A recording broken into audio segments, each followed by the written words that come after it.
Bonjour à tous et bienvenue sur videobourse.fr pour une analyse moyen terme de la paire euro-dollar. On va faire long et moyen terme d'ailleurs. Donc ici en graphique hebdomadaire, on constate qu'on est sur une dynamique de fond qui est baissière depuis les plus hauts de juillet 2008. Donc on a des plus hauts de plus en plus bas et des plus bas de plus en plus bas. On évolue dans une résistance oblique baissière qui se composait du plus haut donc, de juillet 2008 et du second plus haut de novembre 2009. Novembre, ouais. Désormais, on a franchi à la hausse cette résistance oblique baissière, on le voit ici. Ça s'est passé lors de la semaine du 3 avril 2011. On a accéléré à la hausse. Là, on est revenu sur nos pas pour marquer un éventuel pullback, mais depuis on hésite et on s'enfonce dans un espèce de... On peut parler d'un petit canal baissier. Là je traçais la résistance en noir. Si je relis les plus bas, voilà, on peut avoir un support ici. Mais c'est quand même pas très clair, donc on pourrait dire qu'on s'enfonce dans un espèce de biseau baissier, représenté en noir sur mon graphe. Et a priori, les acheteurs tentent de reprendre en main le marché. Si on regarde simplement le dernier mouvement, donc depuis les plus bas de mai 2010 qui avait été marqué à 1,1873, on est sur une tendance haussière avec des plus bas de plus en plus hauts et des plus hauts de plus en plus hauts. C'est donc le canal qui est représenté en rouge sur mon graphe.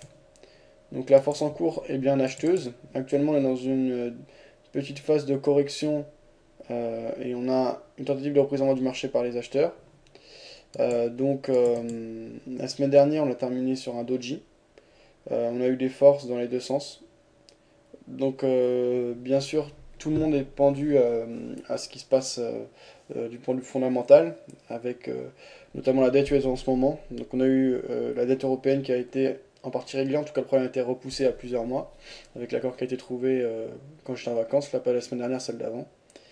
Désormais, c'est la dette américaine et ça va jouer en début de semaine prochaine. Donc ça aura un impact certain. Donc techniquement, ça sert à rien de trop chercher la direction puisque ce sera directement impacté par des raisons fondamentales.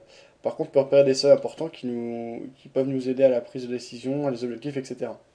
Pour moi, en tout cas, si on enfonce clairement la résistance oblique baissière court terme là qu'on a tracée en noir sur le graphe, ça pourrait être interprété comme un biseau de correction contre-tendance au sein d'une dynamique de fond qui est haussière. Pour moi, c'est les scénarios que je préfère. Donc là, je ne serais pas à prendre position à l'achat. La résistance oblique baissière que j'ai tracée ici, avec les nouveaux plus hauts là, est pas très valide puisque pour moi, la vraie résistance oblique baissière du canal, c'était cette dernière. On a cassé à la hausse, on a une petite phase de correction, mais c'est pas super cohérent. Donc pour moi, on pourrait reprendre la dynamique haussière sans problème et s'affranchir sans problème de cette seconde résistance. Si je passe sur un graphique en journalier ici, donc on voit la cassure de la résistance. Si on zoome, on va se mettre en 1 heure. Voilà. Si on zoome, on a donc depuis le 12 juillet, avec des plus bas qui avaient été marqués à 1.3837, une accélération haussière qui avait été comprise dans le canal bleu roi qu'on a ici. On était notamment passé donc, de 1.3837 le 12 juillet à 1.4537 donc récemment là le 27 juillet. Donc on a eu un bel élan haussier, on a eu les plus hauts significatifs qui ont été marqués, une espèce d'épaule tête-épaule qui s'est dessinée, et on est peut-être en train de marquer la seconde épaule d'ailleurs, on verra après.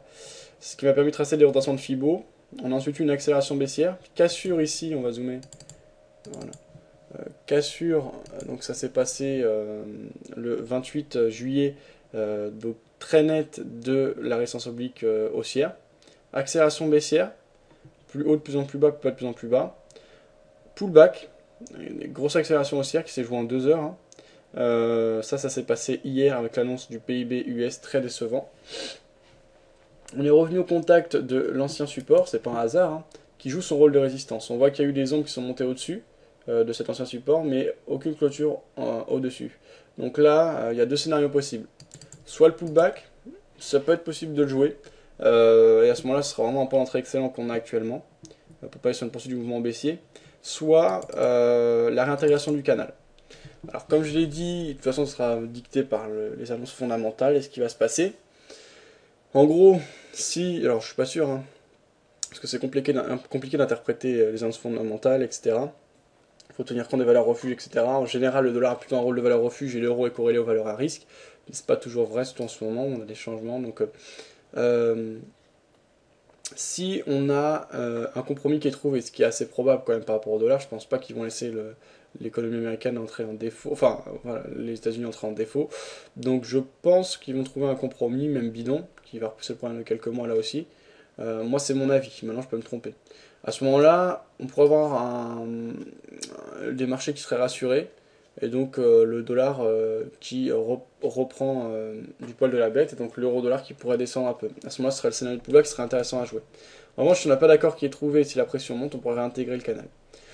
Quoi qu'il arrive, ça peut être intéressant de jouer, techniquement, ça peut être intéressant de jouer le pullback là, puisqu'on se protège juste au-dessus des plus hauts à 1.4414 qui avait été marqué hier soir, donc vendredi soir. On peut viser un objectif beaucoup plus grand, un ratio par exemple de 4 ou quelque chose comme ça, donc ça peut être quoi qu'il arrive quelque chose de pertinent. On a quand même un seuil technique important, donc c'est pas du tout stupide de jouer ce scénario. On va regarder, on va finir par le court terme pour regarder comment s'est opéré le mouvement hier, donc vendredi. Ça a été très rapide. Donc on voit à 14h30 l'annonce du PIB, accélération haussière. Pas direct, mais ça met pas mal de temps, mais voilà, on l'a très franche. Et donc à partir de 17h19, on est quand même passé en l'espace de 2 heures, donc de. Non, pardon, un peu plus quand même, de 3 heures, de 1.4241.2 à 1.4412. Donc voilà, on a presque pris 200 pips. Hein. 42,41 à 44,14. Donc voilà, presque 200 pips, 170, 180. Depuis, on est resté bloqué dans un range de consolidation et je pense que là, les investisseurs sont pendus à ce qui va se passer en début de semaine prochaine par rapport à la dette US. Donc dans ce contexte, comme j'ai dit, ça sert à rien de donner un avis, c'est quand même risqué. Bon, moi j'ai donné, de toute façon, fondamentalement, je pense que ça va se résoudre. Et a priori, donc je pense plutôt à une hausse du dollar, même si j'en suis pas sûr. J'ai donné une possibilité technique de jouer un pullback ici. Donc si on pense que ce scénario est possible. Au niveau des objectifs, justement, si on joue ce pullback, donc le stop loss c'est simple, hein, on a actuellement 1.4395, le stop loss il serait donc 20 pips plus haut. Je pense que passer à 1.4415, voire 1.4416 ou 20 si on peut trop le serrer, c'est cohérent. L'objectif, pourquoi pas parier sur un ralliement des 38,2% de retracement de Fibonacci à 1.4270 qu'on avait testé précédemment. Ou alors parier sur un retest de l'ancienne résistance oblique baissière qui pourrait jouer un rôle de support. Donc ce sera à peu près dans les mêmes eaux, hein. On serait à 1.43, 1.4280. Voilà, moi le scénario que je jouerais, techniquement, si je devais prendre quelque chose. Pour les acheteurs, j'attendrai une réintégration claire de l'ancien canal haussier.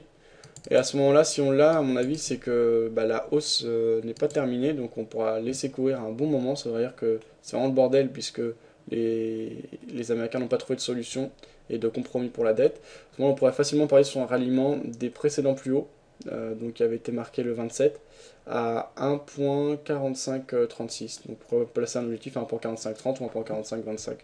Le stop loss, si ça se passe directement lundi, qu'on a la hausse sans attendre et qu'on va faire plus bas, pourquoi pas passer sous les précédents plus bas qui ont été marqués là vendredi soir en dessous de 1.4361. Voilà à peu près c'est tout ce que j'ai à dire sur l'euro dollar. On verra ce que ça donne. Bonne soirée à tous, bon trade et à bientôt sur videobourse.fr.